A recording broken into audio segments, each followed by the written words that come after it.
three more things that we want to cover. So one is what sort of design methods have been developed which essentially embrace this view, right? Which embrace this view of working with the people and figuring out what needs to be done. Yeah. So that's what we're going to look at now. Next, we'll look at that even though many of these design principles and everything are known, why are they not practiced as often? Yeah. And there we'll see that within organizations, what challenges do we face in practicing some of these ethics that we've identified, which seem to make sense, but they're not very actively practiced. And then the second, on the political economy of technology, that how broader economic imperatives, political imperatives are what curtail our own freedom as technologists to work on many of these things, right? And then, right, so that sort of tells us, right, that who's in some sense the adversary, that if we really genuinely want to work on these things, what is actually preventing us from doing that, right? So today let's start on these design methods, that what sort of design methods exist which can tell us how to work in this manner of being critical, working together with the people, with the communities to bring some of these ethics that we've talked about, right? Of preventing exploitation, building cultural capacity for aspiration, building the ability and desire among people, providing basic needs, ensuring equity in access to basic needs, ensuring rights, ensuring environmental sustainability, and potentially even ensuring a voice for future generations, right? Right? And how do we do that together with the people, right? That's what we will talk about right now. Cool. So with design, the traditional view of design, right, was something like this, that engineers built technology, behavioral scientists provide a lot of theory and models of what problems to solve, and how to solve them. Anthropologists also provide more context-specific data, which can be fed into these theory and models. And then you have the designer sitting over here, who basically knows all of this, right? Who knows what is the technology, what is the current context, and in this context, how these theories apply, and they build all of these different artifacts. Right, so there is some difference between research and practice in the sense that research is taking a more iterative view, that you build something and then you keep improving it based on the outcomes, and ultimately you have the practice, right? But this we know is very, very limited, right? I mean, we've talked about so many things, right? Because of which this is limited, right? That assumes that a problem definition can be built. So we've looked at issues like wicked problems, where the argument is that you need continuous management, continuous guidance, because you can't really define a problem specifically, right, which will lead to some solution. Then there is this whole notion of a romantic view of technology, right, where you're not rationalist models are not adequate to do this, right? You need to have right. So the world is subjective, and it's not that easy to model, right? Even practically, you then have to see what outcomes are arising from this, and what are you able to influence, right? So of course this particular view is simplistic, right? And the whole field of design and HCI has come a long way in realizing these limitations, right? Of with the need for management, although not a lot of research sort of has happened, but it's a at least that realization is there that all of that is relevant. So this is a nice way to also understand all of this, right? So functionalism is typically what institutions like the World Bank or right very technocentric views of implications of technology talk about, right? That it is possible to bring an order into the world, and you can model the world objectively, right? So there's a whole right. So you can think about various design methods that would work in this manner, right? So they would, just like is this view, right? That they would discover more theories and models, they would do more RCTs and so on, and they would use technology to start producing some predictable outputs, right? So that's what this view talks about, right? Then there is, right, what is often how Habermas, Jürgen Habermas, so we've referred to him for his thinking on communication. Basically, he says that the world is subjective, there is a lot of pluralism, and you need to listen to everybody. So you should build communication systems, public spheres, which allow people to voice themselves, and you can listen to all of that, and ultimately you can get some order. Yeah. So Habermas's view ultimately is that there is a lot of subjectivism, but still it is possible to bring all of it together into a well-ordered set of norms that society can follow, in a democracy. Yeah. Marx's view is what this paper calls radical structuralism, that there is constant conflict, right? It is hard to get order, but you need to embrace conflict. But again, there is a certain objectivism over here, that markets, for example, are not the solution. There are certain views which correct ways of working, and so Marx sort of falls over here. Yeah. And then over here, you see philosophers like Arturo Escobar, who talk about both subjectivism as well as constant conflict, right? So that communism, for example, is not the only solution, right? Rather, the theory of the pluriverse is saying that you allow people to discover, allow multiple worlds to coexist. So there's pluralism in that sense, but each world also has the freedom to figure out, how it wants to work, right? So that's this view called neo-humanism, that which basically says that the world is subjective, you can't really model it in one way. Plus, there will always be conflict, right? So you need to embrace that as well, and then figure out amicable means to deal with it, right? So we've talked about, for example, agonistic spaces which allow debate and conflict management and so on. Yeah. So again, now the point is therefore that each of these you can look at, each of these would have different design practices that would emerge. This for example would embrace a setup where you continuously build theories, you continuously try to model the world, and then you design technology accordingly, right? That with the idea that it will work in some deterministic technology, right? What's also called a technology deterministic view. Over here, you say you want to allow a lot of debate, right? So democracy is important because that's the only way to manage subjectivism. But still, you can get to some order, right? So you would build communication systems that encourage democracy, allow deliberation, and so on, and which can then lead to order, right? Over here, this is where we saw views of Marx or Paulo Freire, which basically are saying that you work with the people, and through that you try to overcome oppression and try to bring more appropriate structures into place, right? This view we've not seen so much, right? So Escobar with pluriverse is one of the pioneers, right? Roughly, however, this whole concept of postmodernism also roughly falls over here. Yeah, but again, many people also criticize that it's not clear, right? Ultimately, what are you saying? And right, so we don't, right? So even design methods, for example, it's not right over here. They say that, well, even design methods should be different. People can follow different worlds can follow different design methods. So it's sort of hard to really understand how to go about this view. Yeah, speaking for myself, I think I fall in this bucket.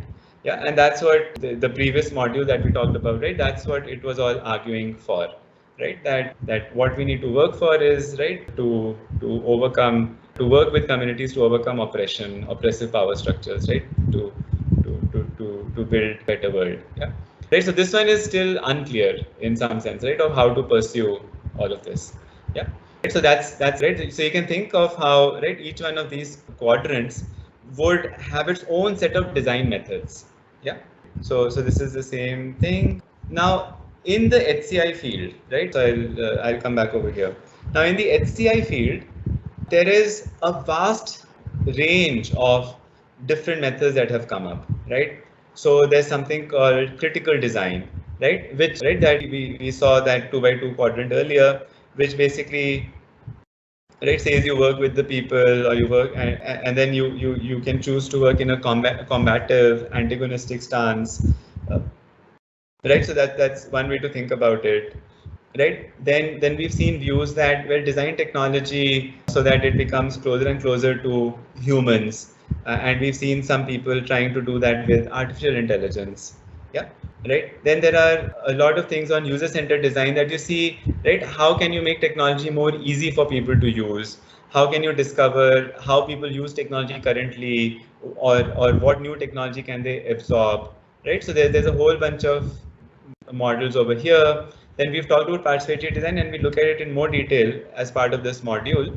That you work with the people, you discover right what their needs are, and you build tools with them. You build their capacity also to build tools, right? So there's so whether it's expert led, which is sort of top down, or participatory, right? So this is one axis. Whether it is design led or research led, right? That you're doing research to understand the world and then building design methods accordingly.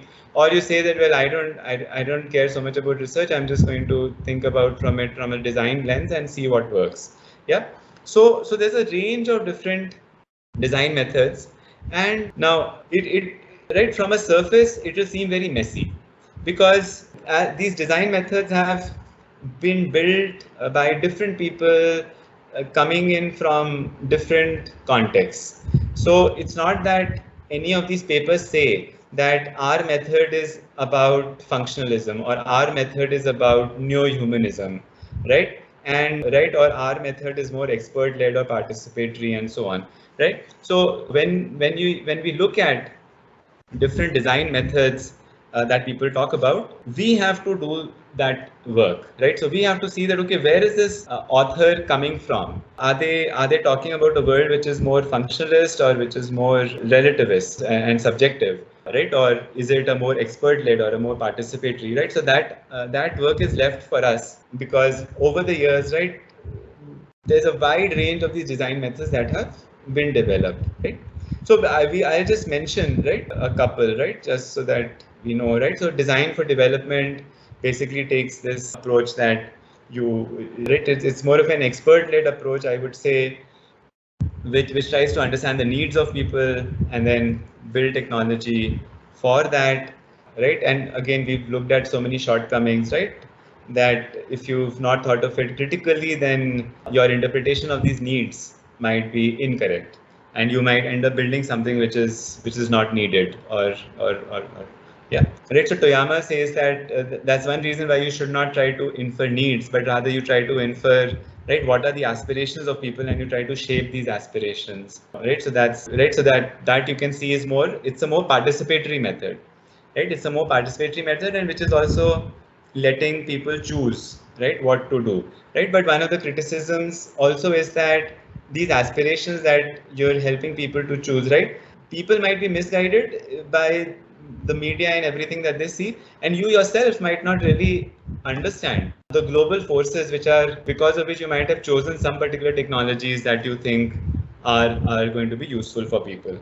Yeah. So another view is right, another design method which says, right, specifically says that you view everything from a post-colonial lens, which will force you to understand the histories of the place, which will force you to understand external influences, and this will help that you don't sort of perpetuate the you don't perpetuate imperialism, right? So right, so colonization, which is basically the imperialism of how the global north dominated the global south. The point is that now, even though these countries in the global south are now independent, but now this imperialism is being imposed through other means, through other institutions of globalization like the World Bank, the IMF, and so on, and it's technologies that they support, like digital financial inclusion or digital identity systems, which are being thrust upon people. But if you look at it from a post-colonial lens, then there is a chance that you will not participate in furthering this neo-imperialist project. Yeah, so that's another view of how to think about it. Right. So this whole right, same thing, that designing for others can become imperialistic under the garb of user-centered design. If user stories are used just to sharpen the corporate narrative, right? Which means that you're trying to do what users want, but you're just picking and choosing. You're cherry picking, right? Whatever works for your narrative, and whatever doesn't work, you sort of reject that. Right.